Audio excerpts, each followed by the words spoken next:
오늘 날씨가 굉장히 좋은 날씨예요. 하늘도 높고 저녁에는 방문을 닫고 자야 될 정도로 선선하고 계절은 역시 어김없이 찾아오는 것 같습니다. 지난 주간에 아래 들녘에서 올라오면서 보니까 벼들이 벌써 누렇게 익은 곳이 참 많이 있고요. 결실의 계절인 것은 분명하다. 아울러서 다음 주간에 이제 추석 명절이 돌아오는데 아무런 염려 걱정이 없었던 어린 시절은 명절이 돌아오는 것을 아주 마냥 기뻐하고 추석 때라도 추석빔을 옷이라도 또 한 벌 얻어 입을 수 있는 그런 계획이라고 생각하고 맛있는 것을 먹을 수 있기 때문에 마냥 즐거워했던 모습을 봅니다. 그러나 부모님 입장에서는 마냥 즐겁지만은 않고 또 여러 가지 염려도 많으셨겠다 하는 생각을 나이가 들면서 느끼게 된 것처럼 금년 추석은 어느 해보다도 다 힘들고 어려운 가운데 추석을 맞게 되었습니다. 2년여 동안 코로나로 인해서 제대로 가게를 운영도 못하고 또 문을 닫은 곳도 굉장히 많고, 그리고 지금 실직하신 분들도 많고 여러 가지 어려운 환경 여건 속에서 명절을 맞이한다는 것은 큰 걱정과 염려가 아닐 수 없겠다 하는 생각을 갖게 되거든요. 그렇지만 오늘 우리는 하나님을 통해서 위로받고 말씀을 통해서 힘을 얻어야 되는 줄로 믿습니다. 고린도서 8장에 말씀을 보면 마게도냐 교회 성도들은 환난의 많은 시련 가운데에서도 넘치는 기쁨이 있었다. 환난의 많은 시련, 엎치고 덮치고 겹친 속에서도 주님이 주시는 큰 기쁨이 있었다. 오늘 우리가 성시를 교독하면서 주께서 내 마음에 두신 이 기쁨은 곡식과 포도주가 풍성할 때보다 더하니이다. 주님이 주시는 기쁨과 주님이 주시는 힘은 세상의 어떤 것과도 바꿀 수 없고 어떤 환난도 시련도 이겨낼 수 있는 기쁨이 주님이 주시는 기쁨인 줄로 믿습니다. 극심한 가난 속에서도 풍성한 연보를 넘치도록 하게 하였더라, 이렇게 말씀하고 있지 않습니까? 결국은 환경 여건이 아니라 내 속에 믿음이라는 것입니다. 내 속에 하나님을 섬기는 경외하는 믿음이 있으면 환난 시련이 눈앞에 보이는 것이 아니라 그 속에서 역사하시는 주님을 바라보게 되고 믿음의 주 온전케 하신 예수를 바라보고 힘을 얻어 모든 것을 극복할 수가 있는 줄로 믿습니다. 그러므로 오늘 마음속에 말씀을 들으시면서 풍족함과 윤택한 삶이 이어지기를 주님의 이름으로 축복합니다. 오늘 이 말씀에 보면 풍족과 윤택의 삶을 약속을 하고 있는데 그냥 주어지는 것은 아니라고 봅니다. 전도서에 보면 이런 말씀이 있습니다. 전도서 11장 1절의 말씀을 다 같이 읽어봅니다. 시작. 너는 내 떡을 물 위에 던지라. 여러 날 후에 도로 찾으리라. 아멘. 자, 너는 내 떡을 물 위에다가 던져라. 그럼 여러 날 후에 도로 찾으리라. 이론적으로 맞지 않지요? 물에다 던지면 흘러 내려가잖아요. 그리고 시간이 지나면 먹을 수도 없잖아요. 그런데 물 위에다 내 떡을 던지면 여러 날 후에 도로 찾게 될 것이다. 여기서 내 떡을 물 위에 던지라고 하는 이 말씀은 구제를 의미하고 있거든요. 그래서 내가 남을 도울 때는 물에다가 씨를 던져버리는 것처럼 아무런 미련이 없이 아무런 대가를 바라지 않고 그리고 보상을 바라지 않고 기대하지 않고 후하게 나누고 던져라. 그렇게 그러면서 더 덧붙인 말씀이 전도서 11장 2절의 말씀도 읽어봅니다. 시작. 7에게나 8에게 나눠줄지어다. 무슨 재앙이 땅에 임할는지 내가 알지 못함이니라. 아멘. 이 말은 7명, 8명만 하라고 하는 말씀이 아니라 구제를 필요로 하는 사람들에게 너희들이 마음껏 나눠라. 될 수 있는 대로 많은 사람들에게 하라. 그리하면 여러 날 후에 다시 찾게 될 것이다. 그러면서 주신 약속이 있습니다. 제가 처음에 주일학교 교사를 하면서 아이들에게 이제 암송 카드를 써서 주잖아요. 그리고 이제 암송을 하는가 다 확인해야 되잖아요. 그럼 제가 암송을 하지 않고 아이들 확인할 수가 없으니까 그때 처음으로 암송하기 시작했던 선구가 지금도 기억나고 잊어지지 않는 말씀들이 있거든요. 그 말씀 가운데 하나가 잠언서 19장 17절 말씀인데 한번 우리 같이 읽어볼까요? 시작. 가난한 자를 불쌍히 여기는 것은 여호와께 구워드리는 것이니 그의 선행을 그에게 갚아 주시리라. 아멘. 먼저 성경에는 가난한 자를 불쌍히 여기는 것은 여호와께 꾸이는 것이니 그랬거든요. 근데 여기는 구워드리는 것이니 좀 더 쉽게 해석을 해 주었습니다. 그 얘기는 내가 가난한 사람들을 도와준 것은 여호와 하나님께 내가 구워드리는 것이래. 근데 하나님은 우리에게 빚지고 가만히 계실 분이 아니거든요. 가난한 사람들을 도와준 것은 나한테 구워준 것이다. 그러니 내가 반드시 너희에게 갚아주리라 하신 약속인 줄로 믿습니다. 내가 물에다 떡을 던지면 여러 날 후에 도로 찾을 것이다, 이렇게 말씀을 한 것처럼 반드시 돌아오게 될 것이다, 이렇게 약속을 했습니다. 우리나라가 IMF 구제금융을 받으면서 참 절망 가운데 빠져 있었던 적이 있었지요. 그런데 많은 기업들이 도산을 하고 어려움을 겪을 때 똑같은 업종에서 사업을 하는 두 사업체가 다 함께 부도가 났습니다. 그런데 먼저 A라고 하는 이 사업장에는 채권자들이 몰려와 가지고 사무실 짓기까지 하나라도 남김없이 싹 다 가져가 버렸습니다. 왜냐하면 하나라도 돈 되는 것을 건지려고 하는 그런 마음에서 완전히 모든 것을 다 가져가고, 그리고 집도 쫓겨나고 하는 이런 상황을 맞이했습니다. 그런데 B라고 하는 이 회사에는 채권자들이 몰려왔다가 결국은 그래도 다 힘들고 똑같이 어려운 상황에서 어쩔 수 없이 이렇게 됐는데 그래도 자네가 다시 재기해야 되지 않겠는가. 그래서 이 채권자들이 모아가지고 월세로 이동을 시켜주고 집도 월세를 얻어주고 쌀도 팔아주고 그리고 재기할 수 있도록 만들어주고 갔다는 얘기가 있었습니다. 왜 똑같이 사업을 했는데 똑같이 부도를 맞았는데 한쪽에서는 모든 것 짓기까지 다 가져가 버리고 한쪽에서는 사람들이 와서 도와주어가지고 재기할 수 있도록 해 주었을까요? 내 떡을 물 위에 던져라. 그러면 여러 날 후에 다시 돌아오리라 라고 말씀한 것. 어려운 사람들을 도와주는 것은 여호와께 구워드리는 것이니 내가 필요로 할 때 하나님이 반드시 갚아주시겠다는 약속이 이루어진 줄로 믿습니다. 결국은 평소에 내가 어떻게 살았는가, 어떻게 심었는가, 어떻게 뿌렸는가를 보고 심은 대로 거두고 뿌린 대로 거두는 것을 우리는 확실하게 볼 수 있었습니다.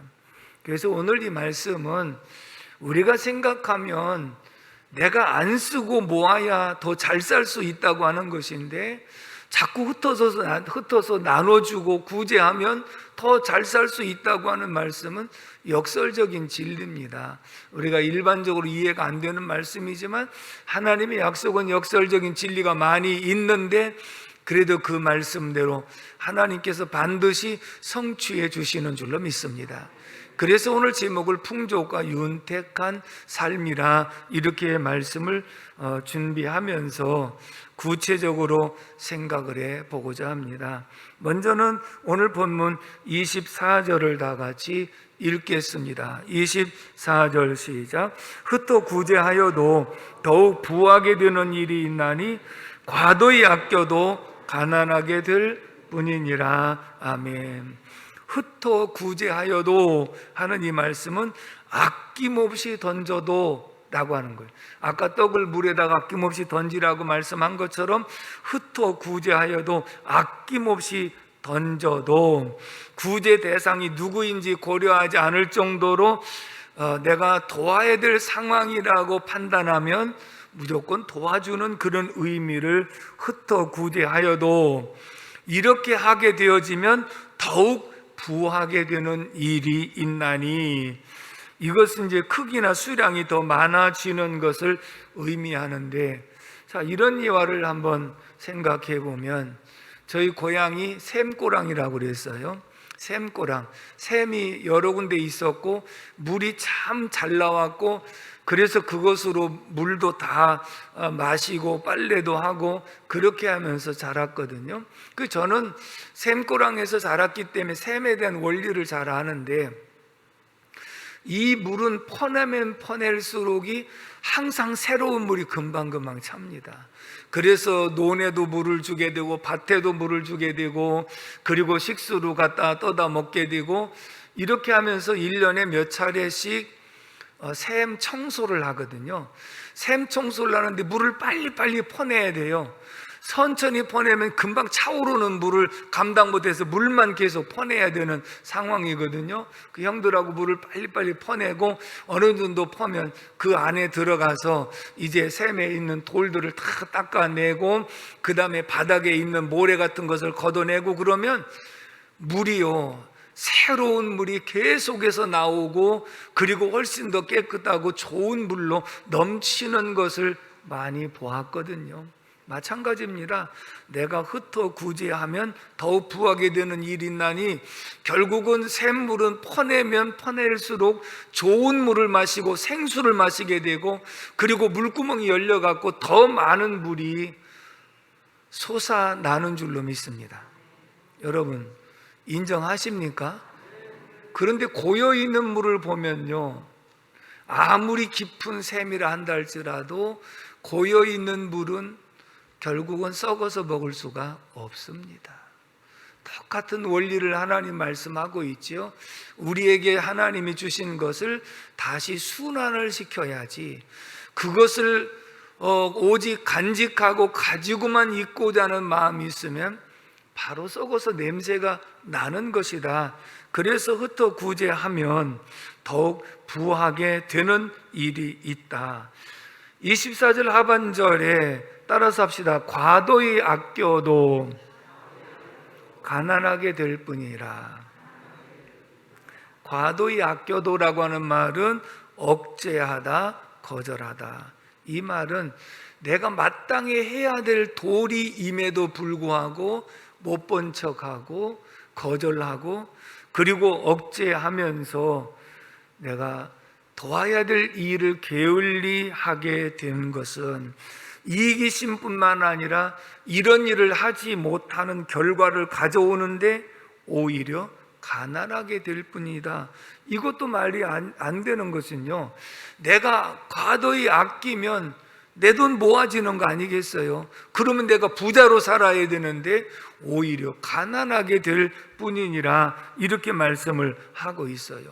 이유가 있어요. 첫째는 물질적인 부는 가지고 있으면서도 가난하게 살아가는 모습은 무엇이냐면 영적인 가난이에요. 내가 모든 것을 갖추고 풍족하게 가지고 있으면서도요, 이 사람 마음속에는 평안이 없어요. 기쁨이 없어요. 그래서 어리석은 부자는 내 영혼아, 이제는 창고가 쌓을 곳이 없도록 더 부어지고 그리고 새로운 창고를 만들고 했지만 결국은 그 마음속에는 남들을 생각하는 사랑의 마음이 없고 하나님을 생각하는 마음이 없으니까 어떻게 하면 더 벌고 어떻게 하면 더 쌓아놓고 어떻게 하면 더 가질까라고만 생각하니까 염려와 근심이 떠나지 않고 마음에 평안이 없고 근심만 있는 모습이니까 결국은 부자라고 하면서도 가난한, 영적으로 가난한 모습을 가지고 살아가는 것이지요. 그래서 잠언서 15장 16절 제가 많이 인용하는 내용인데 읽어보겠습니다. 시작. 가산이 적어도 여호와를 경외하는 것이 크게 부하고 번뇌하는 것보다 나으니라. 결국은 가산이 적어도 여호와를 경외하면 영적인 평안이 있잖아요. 영적인 부자잖아요. 그렇지만 크게 부하고 번뇌하는 거, 어떻게 하면 더 많이 벌까, 어떻게 하면 이걸 간직할까, 이걸 어떻게 하면 강도를 안 만날까, 염려하고 살아가는 것보다 낫다. 그래서 아무리 없어서 보리 좀 먹고 살아도 마음이 편해야 되는데, 이 부자는 남, 이웃, 가족을 돌볼 줄 모르는 이런 모습 속에는 부자이면서도 영적 가난한 모습을 가지고 살아가게 되는 것이다. 또 한 가지 측면에서는요, 부자이면서도 돈을 쓸 줄을 모르니까 가난한 사람과 같이 살아가는 거예요. 여러분, 그런 사람 있잖아요. 주님을 알지도 못하고 정말 부자라고 하지만 구두쇠 같은 그런 모습으로 살면서 남들처럼 좋은 옷을 입지도 못하고 그 사람들은 돈에 벌벌 떨어가지고, 그리고 맛있는 것도 먹으러 갈 수도 없어요. 그러면서 오히려 돈을 가지고 있으면서도 가난한 모습과 같이 살아가고 있습니다. 그러면 그러다가 그 돈 하나님 부르시면 자기가 가지고 갑니까? 뭐합니까? 아무런 의미가 없단 말이에요. 결국은 이 땅에서 너무나도 잘못 살아가는 이유, 하나님을 알지 못하기 때문에 오는 현상이다. 그래서 우리는 어떤 상황 속에서도 흩어 구제하면 더욱 부하게 되는 일이 있지만 오히려 과도히 아끼면 가난하게 될 뿐이다. 실제적으로 가난한 경우도 있고 또 실제적으로 가지고 있으면서도 가난한 자의 삶의 모습을 갖고 살아가는 모습을 분명하게 말씀을 하고 있거든요. 25절도 읽어보겠습니다. 25절 말씀 시작. 좋아하는 자는 풍조가 여질 것이요 남을 윤택하게 하는 자는 자기도 윤택하여 지리라. 아멘. 자, 구제를 좋아하는 자는 풍족해질 것이다. 여기서 풍족해질 것이다 라고 하는 말씀은 복이라고 하는 개념 속에서 나왔는데 살찌다, 그리고 또 물을 풍족하게 공급하다, 이런 의미예요. 풍족한다고 하는 이 말은 목축을 하는 입장에서 가축들이 살찌게 될 것이다. 그리고 농경사회에서 물을 풍족하게 공급해 줄 것이다. 그러니까 구제를 좋아하는 자는 하나님께서 가축들이 잘 되게 할 것이고, 농경사회에서 때를 따라 비를 내려주어서 물이 풍족하게 될 것이다. 이것을 복이라. 남을 윤택하게 하는 자는 자기도 윤택하여 질 것이다. 여기서 윤택하다고 하는 의미는 갈증을 풀어준다, 충분히 마시게 한다, 충족을 시켜준다. 다른 사람의 결핍을 보고 그것을 채워주는 것은 하나님이 우리의 필요로 할 때 채워주시는 하나님이신 줄로 믿습니다. 그렇다면 여러분들 한번 적용을 해드리도록 하겠습니다. 집안에 형제가 둘이 있으면 한 배 속에서 나온 자식인데 왜 그렇게 다른가 하는 얘기들을 가끔 하시지요. 달라도 이렇게 다를 수가 있는가. 자, 어릴 때부터 아이들이 자라온 삶을 보고 그 삶이 지금과 어떻게 바뀌어졌는지 한번 생각해 보면, 때로는 부모님 용돈을 주면 자, 큰애는 그걸 잘 간직해 갖고 잘 꼬깃꼬깃 해 갖고 저축하고 모으고 안 쓰는 스타일도 있습니다. 둘째는 주자마자 당일에 다 써버리고, 그리고 또 달라고 와서 헐떡거리고, 그러면서 형 거 어떻게라도 쓰던 방법을 해서 뺏어갔다가 또 쓰고. 근데 그것이 한 번이 아니라 그의 삶을 돌아보면 형 같은 경우에는 이런 성품에는 항상 모으는데 혈안이 되어 있어요. 돈을 쓸 줄을 몰라요. 그러다가 그걸 다 엄마한테도 주기도 하고 동생한테 뺏기기도 하고 그런 경우가, 그러니까 자기는 자기 마음대로 쓴 것이 아니라 결국은 뺏기고 또 가져가고 하는 이런 경우가 있는데, 둘째는 자기가 그렇게 빨리 써버리고 또 어떻게 엄마한테 더 타든지 형 것을 뺐든지 그렇게 해서 또 쓴다고요. 근데 이렇게 살아온 삶을 이제 나이가 들어서도 보면 돈을 쓰면서 사는 사람은 잘 살든지 못 살든지 항상 쓰면서 살아가요. 인정하면 아멘 해보셔. 고개를 끄덕. 그런데 이거 그냥 돈을 모으려고 쓸 줄 모르는 사람은 나이가 들어서도 쓸 줄을 모르고 어떻게 그냥 모으고 틀켜지려고 하는 이런 속에 살아가는 모습을 보면 이 사회에서 적응하는 데는 둘째 성품이 훨씬 더 대인관계를 원만하게 할 뿐만 아니라 그리고 성공적인 삶을 살아가는 성품이기도 한 줄로 믿습니다. 그러나 자기밖에 모르고 그것을 항상 간직하고 모으려고만 생각하는 이런 스타일은 첫째는 대인관계가 되지 않습니다. 왜 그럴까요? 회사에서 그런 얘기를 했다고 그러잖아요. 위에 분들에게 차라도 한번 대접하고 식사를 대접하면 다른 사람이 A가 어떠냐고 물어. 그 사람 참 좋다고 굉장히 밥 한 그릇 먹어도 좋다고 그러는데, 그런데 차 한 번 사지도 않고 식사 한 번 대접하지도 않으면서 혹시 다른 사람이 B가 어떠냐고, 아이고 그 사람 인간성 더럽다고. 밥 한 그릇 사고 안 사고인데 인간성까지 나오게 되는 것이 현실인 모습을 보게 되지 않습니까? 그렇다면 오늘 우리들의 모습은 어떠해야 되는가 하는 것을 생각해 보고, 그리고 여러분들은 지금까지 성장해 오면서 형과 같이 그냥 모으고 쓸 줄을 모르는 그런 스타일이었는지, 동생처럼 정말 어찌하든지 무슨 돈이 됐든지 끌어다가 쓰는 그런 스타일이었는지, 그런 것이 하나의 성품적으로 있지만 거기에 우리가 믿음이 들어가면 그것입니다. 마지의 성품은 그걸 잘 모아서 하나님이 필요한 곳에 쓰게 되고, 그 다음에 부모나 형제들이 필요한 곳에 쓸 줄 아는 사람이라면 이 사람이 훨씬 더 복 있는 사람이죠.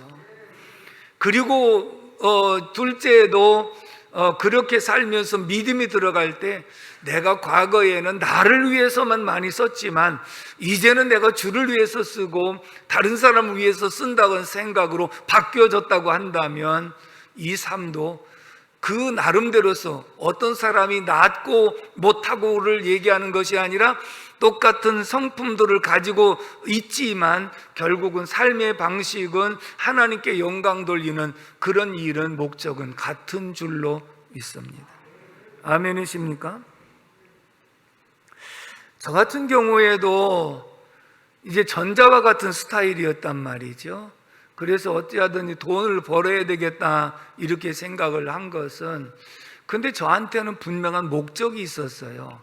내가 잘 먹고 잘 살려고 하는 생각은 정말 거의 찾아볼 수 없었던 상황이고, 내가 열심히 돈을 벌어서 집안을 일으켜야 되겠다는 생각, 그리고 부모 형제를 정말 도와드려야 된다는 생각, 그런 생각으로 가득 찼던 그러한 모습이었고, 그래서 그렇게 하면서 정말 한 푼 두 푼 모아지면 돈을 모으는 데 있어서는 정말 저를 위해서는 굉장히 인색한 사람, 저를 위해서는 거의 무엇이라도 쓰지 않았던 스타일입니다.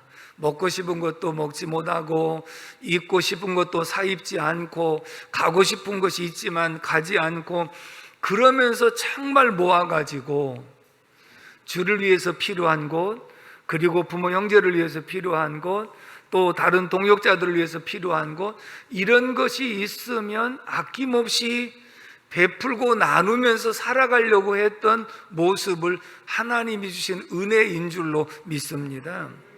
여러분, 우리 오정 성악교회가 무슨 교회입니까? 주는 교회입니다. 우리가 주지도 않고 주는 교회라고 한다고 여기에 계속 반복해서 말한다고 주는 교회가 되는 것은 아니고, 자타가 공인한 대로 주는 교회가 될 수 있었던 것은 지금까지 최선을 다해서 선교하고 구제하고 장학사업을 하고 나누면서 살아갔기 때문에 주는 교회가 되어진 줄로 믿습니다. 그러면 돌아보면 지금까지 제가 살아온 삶에는 후회가 없어요. 어찌하든지 후회가 없어요. 왜? 하나님은 계속 줄 수 있는 여건을 만들어 주셨고, 그리고 줄 수 있는 마음도 계속해서 주셨고, 그러면서 지금까지 감당하게 하셨고, 지금도 마찬가지고 저의 남은 생애도 마찬가지고 끝까지 베풀고 나누고자 하는 그런 마음을 가졌는데, 이런 모든 것이 전적인 하나님의 은혜로 되어진 일인 줄로 믿습니다. 오늘 우리도 이러한 모습을 마음속에 갖고 행하게 되어지면 풍족해지고 윤택한 삶을 하나님이 약속해 주신 줄로 믿습니다. 적용을 내드리겠습니다. 첫 번째는 따라서 합시다. 개인이 해야 할 일. 우리들 개인이 해야 될 일은 무엇이냐면, 따라서 합시다. 베풀고 나누고 주는 사람. 아멘이십니까? 우리가 이 말씀을 알았으면 나를 위해서 사는 삶이 아니라 이제는 베풀고 나누고 주는 사람이 돼야 된다라고 하는 것을 말씀하고 있는데, 주는 삶을 살아가되 가장 먼저 해야 될 삶이 있습니다. 디모데전서 5장 8절을 한번 같이 읽어보도록 하겠습니다. 시작. 누구든지 자기 친족, 특히 자기 가족을 돌보지 아니하면 믿음을 배반한 자요 불신자보다 더 악한 자니라. 아멘. 가장 먼저 내가 베풀고 나누는 데 있어서 가장 먼저 해야 될 일은 자기 가족을 돌봐라. 가족을 돌보지 않으면 믿음을 배반한 자고 불신자보다 더 악한 자니라. 간혹 전도하다가 아주 교회에 대해서 굉장히 배척을 하고 자기는 절대로 믿지 않겠다고 한 사람들을 만날 때가 있었습니다. 근데 그들의 말이 전부일 수는 없겠지만, 이런 얘기를 제가 몇 사람에게서 들은 적이 있습니다. 자기 형제 가운데 아무개가, 자기 친족 가운데 누가 교회의 중직자인데 그 사람은 우리가 참 힘들고 어려울 때 한 번도 와서 돌아본 적이 없고, 그리고 똑같이 명절에 가더라도 제일 못 태우고, 그리고 용돈도 제대로 주지 않는 이러한 모습, 큰일이 있을 때마다 앞장선 것이 아니라 자꾸 뒤로 빼면서 제대로 베풀지 않았던 이러한 얘기를 하면서, 그 사람이 예수 믿는다면 나는 절대로 믿지 않겠다.